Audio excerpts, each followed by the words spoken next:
अभी आज बहुत प्रतीक्षित जो वैकेंसी था स्टेट बैंक ऑफ इंडिया का, वो नोटिफिकेशन आ गया, जिसका कि हम लोग बहुत इंतजार कर रहे थे, बहुत दिन से कर रहे थे कब आएगा कब आएगा। तो अल्टीमेटली आज स्टेट बैंक ऑफ इंडिया का क्लरिकल का वैकेंसी आ गया और NIACL का भी वैकेंसी आया असिस्टेंट का। तो दोनों का वैकेंसी आ गया। अब इसमें जब आप पिछले साल की तुलना में इस बार देखेंगे तो स्टेट बैंक ऑफ इंडिया का क्लरिकल का वैकेंसी पिछले साल की तुलना में 5000 वैकेंसी ज़्यादा है। मतलब इस बार 13000 को भी वैकेंसी क्रॉस कर गया और हर एक स्टेट में इस बार वैकेंसी बहुत ही ज़्यादा है। देखिए SBI के साथ में क्या होता है, दो तीन चीज़ जो महत्वपूर्ण बातें हैं SBI के साथ में। SBI का एग्जाम में आपका कोई सेक्शनल कटअप नहीं होता है। मतलब आपका जैसे IPS में क्या होता है कि आपको मैथ में इतना नंबर लाना है, रीजनिंग में इतना नंबर लाना है, फिर ओवरऑल इतना नंबर लाना है। SBI में ऐसा कुछ सिस्टम नहीं है। अगर मान लीजिए आपका कोई सेक्शन कमजोर भी है तो बाकी 2 सेक्शन से आप मार्क्स को उठा के वहाँ से टाइप 1 को क्लियर कर सकते हैं। और SBI में आपका नेगेटिव है, जैसे कि सर मैं IPS में रहता उसी तरीके से है। तो इसमें एग्जाम में एक और सेकंड सुविधा क्या है कि आप किसी भी स्टेट से भरिए, आप अपने होम सेंटर से एग्जाम दे सकते हैं। मान लीजिए आपने बिहार से फॉर्म भरा या मान लीजिए आपने राजस्थान से फॉर्म फिलअप किया, तो आप एग्जाम सेंटर कोलकाता ही दे सकते हैं, प्रीलिम्स का भी मेंस का भी। और आपको जाके जो ज्वाइनिंग होगा आपका, राजस्थान अगर आपने किया या बिहार किया तो बिहार सर्कल आपको मिलेगा। और इसमें इंटर सर्कल का ट्रांसफ़र नहीं होता है। अगर आपने बिहार सर्कल किया और आपने क्लरिकल का नौकरी वहाँ लिया तो आपका जो एक टेन्योर है कि मिनिमम 5 साल या 10 साल, वो आपको वहीं रहना होगा उसी स्टेट में, जब तक कि आप वहाँ से ऑफिसर नहीं बन जाते हैं। ऑफिसर बनने के बाद ही निकलने का कोई चांस रहता है। तो इंटर सर्कल का ट्रांसफ़र इसमें नहीं होता है क्लरिकल वाले में, जब तक आप क्लरिकल पोस्ट में रहेंगे। तो चलिए हम इसका पूरा डिटेल अब आपको बताते हैं। हम अभी आपको बताएं इसका क्या क्या इसमें मतलब पॉजिटिव पॉइंट्स है, तो हम आपको अब इसका डिटेल के बारे में समझाने जा रहे हैं। देखिए इसका फॉर्म फिलअप जो है, फॉर्म फिलअप का ये स्टार्ट डेट जो है, ये स्टार्ट डेट हो रहा है आपका 17 दिसंबर 2024 से। और फॉर्म फिलअप का लास्ट डेट जो है, ये फॉर्म फिलअप का लास्ट डेट है आपका 7 जनवरी 2025। अब इसका प्रीलिम्स और मेंस, प्रीलिम्स का एग्जाम डेट दे के रखा हुआ है फरवरी 2025 ये प्रीलिम्स का, और एग्जाम डेट नहीं दे के रखा हुआ है। और जो मेंस का एग्जाम डेट है ये लिखा हुआ है आपका मार्च और अप्रैल। मतलब ये आपका या तो मार्च लास्ट वीक में या तो अप्रैल का फर्स्ट वीक में हो सकता है मेंस का एग्जाम, और प्रीलिम्स का एग्जाम आपका फरवरी 2025 में होगा। अब इसमें जब एज की बात करते हैं तो जो कि इम्पोर्टेंट बात है एज, इसमें 1/4/2024 को ये 1/4/2024 रखा गया बेसलाइन। इसमें 28 साल से ज़्यादा नहीं होना चाहिए, क्लरिकल कैडर में 28 साल से ज़्यादा नहीं होना चाहिए। और इसमें क्वालिफिकेशन जो है ये ग्रेजुएट होना चाहिए। अगर आप अभी तक ग्रेजुएट नहीं है, मतलब आपका रिजल्ट आने वाला है, तो 31 दिसंबर 2024 तक आपको ग्रेजुएट हो जाना होगा। और फॉर्म फिलअप का जो चार्ज है ये है 750 रुपये। 750 रुपया फॉर्म फिलअप का चार्ज है। तो ये था आपको मतलब इसका जो था समरी, उसके बारे में हम आपको बताएं। तो अब प्रीलिम्स में भी बहुत समय नहीं रहा, क्योंकि दिसंबर तो ऑलरेडी जाने ही वाला है। और प्रीलिम्स फरवरी का मतलब ऐसा नहीं कि फरवरी लास्ट वीक में होगा। फरवरी का ये लिखा हुआ है 2025, इसका मतलब है कि ये आपको फर्स्ट वीक या सेकेंड वीक में ही प्रीलिम्स ले लेगा, तभी जाके मेंस मार्च और अप्रैल में लेगा। और एज आपको 28 साल, इसके बाद ग्रेजुएशन होना चाहिए, 31 दिसंबर 2024 तक रिजल्ट आ जाना चाहिए। और फी जो है फॉर्म का आपका चार्ज 750 रुपया, ये था इसका। चलिए अब सीट के बारे में डिस्कशन करते हैं और हम लोग कहाँ से इसको भर सकते हैं, किस जगह से आपको भरने से मतलब कट ऑफ किस हिसाब से कम जाएगा, उसके बारे में बात करते हैं। और लैंग्वेज के बारे में बात करेंगे।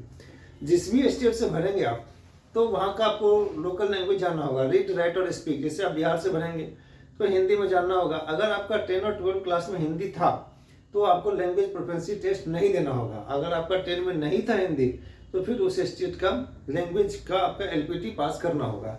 मान लीजिए आपने बिहार से भरा तो वहाँ का हिंदी है लैंग्वेज, तो आपको LPT हिंदी में पास करना होगा। अगर आपने वेस्ट बंगाल से भरा तो यहाँ का बंगाली लैंग्वेज है। अगर आपका 10 क्लास में बंगाली था तो आपको LPT की जरूरत नहीं है। अगर नहीं था तो फिर आपको बांग्ला लैंग्वेज में रीड राइट स्पीक आपको करना होगा। तो किसी भी स्टेट से भरेंगे तो ये आपको वहाँ का LPT जानना होगा। तो सबसे पहले हम वेस्ट बंगाल के बारे में बात करते हैं। इस बार वेस्ट बंगाल में आपका जनरल कैटेगरी का सीट ये है 504, ये है जनरल कैटेगरी का, जो कि बहुत ही ज़्यादा है, मतलब एक्सपेक्टेशन से काफ़ी ज़्यादा है।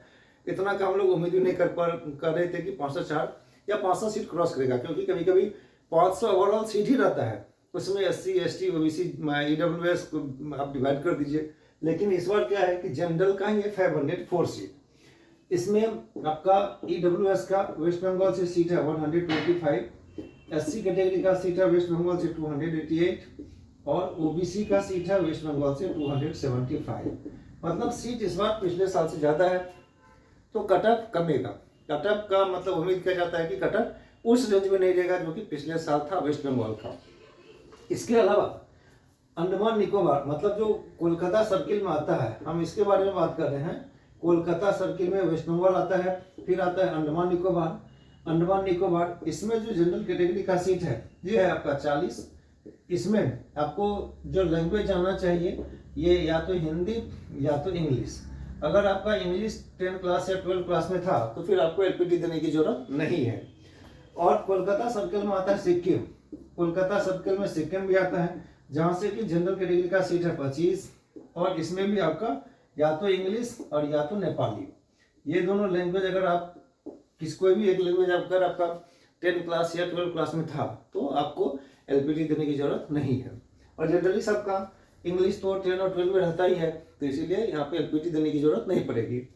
तो वेस्ट बंगाल के अगर देखा जाए तो पिछले साल से कट ऑफ कमेगा। क्यों कमेगा? तो नंबर ऑफ सीट हर एक सेक्शन में ज़्यादा है, जनरल EWS SC OBC सब एक सेक्शन में ज़्यादा है, तो पिछले साल की तुलना में इस बार कट ऑफ एकदम डेफिनेटली वेस्ट बंगाल से भी कम जाएगा। तो यहाँ से भी भरने का मतलब के बाद आपका होने का चांस ज़्यादा है, जिसमें फैक्ट ये है कि आपको प्रैक्टिस जी जान से करना होगा। अब इसके बाद वेस्ट बंगाल के बाद अगर हम दूसरे स्टेट की बात करें तो जो मेजर स्टेट है जहाँ से कि बांग्ला लैंग्वेज है वो है आसाम और त्रिपुरा। तो अगर हम नॉर्थ ईस्ट में जाए तो नॉर्थ ईस्ट में चलिए इसके बारे में डिस्कशन करते हैं। तो नॉर्थ ईस्ट में क्या है, तो सबसे पहला स्टेट है आपका अरुणाचल प्रदेश। अरुणाचल प्रदेश में आपका जनरल का सीट है 31 और वहाँ का लैंग्वेज है इंग्लिश। मतलब अगर आपका 12 में या 10 में इंग्लिश था तो फिर आपको LPT नहीं देना है, वहाँ का कट ऑफ बहुत ही कम जाता है। उसी तरीके से नॉर्थ ईस्ट में चले जा रहे हैं आसाम में जनरल कैटेगरी का सीट है 139, जिसमें कि लैंग्वेज आपको है बंगाली और आसामी। बंगाली और आसामी अगर आपका है सब्जेक्ट तो फिर आपको LPT देने की जरूरत नहीं है, और जनरली बंगाली है तो फिर LPT देने की जरूरत नहीं है उसमें। फिर चलते हैं मेघालय, जो नॉर्थ ईस्ट में आता है। मेघालय में क्या है कि इसमें जनरल कैटेगरी का सीट है आपको 36 जनरल कैटेगरी का, और इसका जो लैंग्वेज है ये है गारो, खासी और इंग्लिश।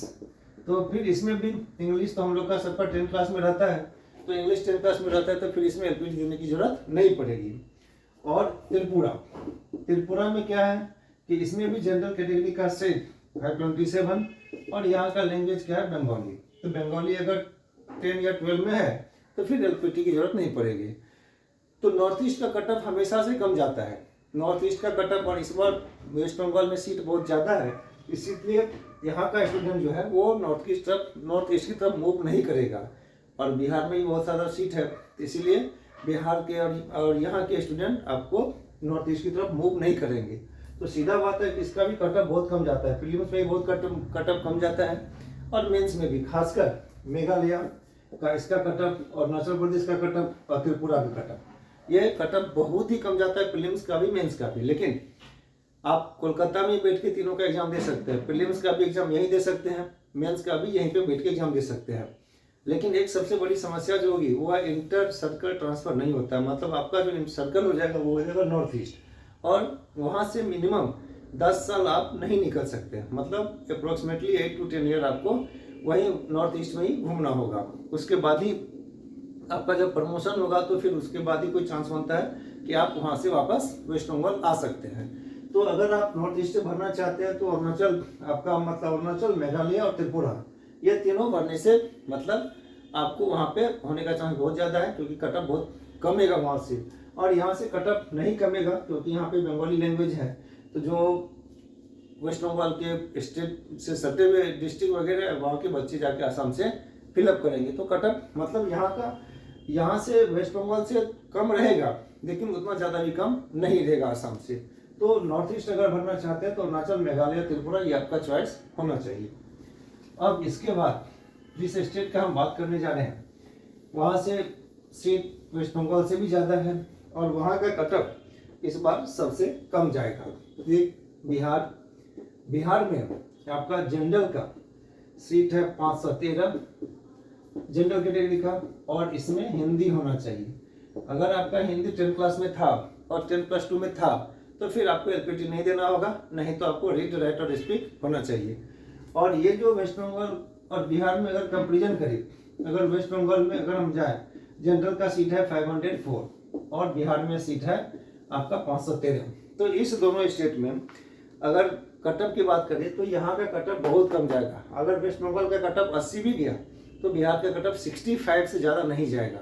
मतलब दोनों के बीच में कम से कम 15 नंबर का डिफरेंस जरूर रहेगा। लेकिन अगर आप हिंदी, रीड, राइट और स्पीक कर सकते हैं तो आपका मतलब चॉइस होना चाहिए यहाँ, क्योंकि एग्जाम तो आप वेस्ट बंगाल से ही दे सकते हैं, प्रीलिम्स भी दे सकते हैं, मेंस भी दे सकते हैं। इन द मीन टाइम आपके पास में समय है। एलपीटी तो जो होता है वो मेंस का एग्जाम के बाद होता है। जब आप मेंस एग्जाम पास कर जाएंगे उसके बाद आपका एलपीटी होगा। तो अगर आपको लगता है कि आप हिंदी सीख सकते हैं, रीड कर सकते हैं, राइट कर सकते हैं और स्पीक तो करते ही हैं, तो फिर यहाँ से आपका बेटर, मतलब यहाँ से बेटर आपका चॉइस ये होना चाहिए, क्योंकि यहाँ से प्रीलिम्स का भी कटअप यहाँ कम जाएगा और मेंस का भी कटअप यहाँ पे कम जाएगा। तो ये सब, लेकिन सबसे बड़ी बात है आपको ये सीखना होगा, उसके बाद ही आप इसमें मूव कर सकते हैं। तो ये अब आपके ऊपर में है कि आप या तो बिहार से भर सकते हैं, या तो वेस्ट बंगाल से भर सकते हैं, या नॉर्थ ईस्ट का जो 3-4 स्टेट है जैसे अरुणाचल, यहाँ से भर सकते हैं, फिर आपका मेघालय यहाँ से भर सकते हैं, और उसके बाद त्रिपुरा। ये इसी तीनों में से आपको कहीं ना कहीं से फिलअप करना है। लेकिन हिंदी अगर है जानते हैं तो better option to move to the Bihar. West Bengal से भी कटअप कमेगा, लेकिन बिहार में वेस्ट बंगाल से भी कटअप कम जाएगा। और लास्ट में है नॉर्थ ईस्ट। यही तीनों आपका चॉइस होना चाहिए। तो ये था एसबीआई के बारे में डिटेल जानकारी, जो कि अभी आया हुआ है, आज ही निकला हुआ है फॉर्म। तो अभी जो है सोच समझ के हम लोग फॉर्म को फिलअप करेंगे, क्योंकि एक गलती जो है वो पूरा भारी पड़ जाता है प्रीलिम्स और मेंस के ऊपर में। और प्रिपरेशन अभी से स्टार्ट कर देंगे। आपका मेंस अगर जाके मार्च अप्रैल में है तो फिर भी आपको अक्टूबर महीने से करंट अफेयर्स को रेडी रखना होगा। अक्टूबर, नवंबर, दिसंबर, जनवरी, फरवरी, मार्च, मतलब किसी भी तरीके का लूप हॉल नहीं होना चाहिए इस बार का प्रिपरेशन में। तो अभी से ही self practice plus current affairs का ज़्यादा से ज़्यादा जानकारी, ज्ञान, उसके बाद जो पोर्शन में मेंस में ज़्यादा मार्क्स उठा सकते हैं, रीजनिंग में 50 क्वेश्चन है, 60 नंबर है, तो वहाँ से ज़्यादा से ज़्यादा प्रैक्टिस करके हम लोग मार्क्स उठाने का कोशिश करेंगे। तो ये था पूरा डिटेल एसबीआई के बारे में जानकारी।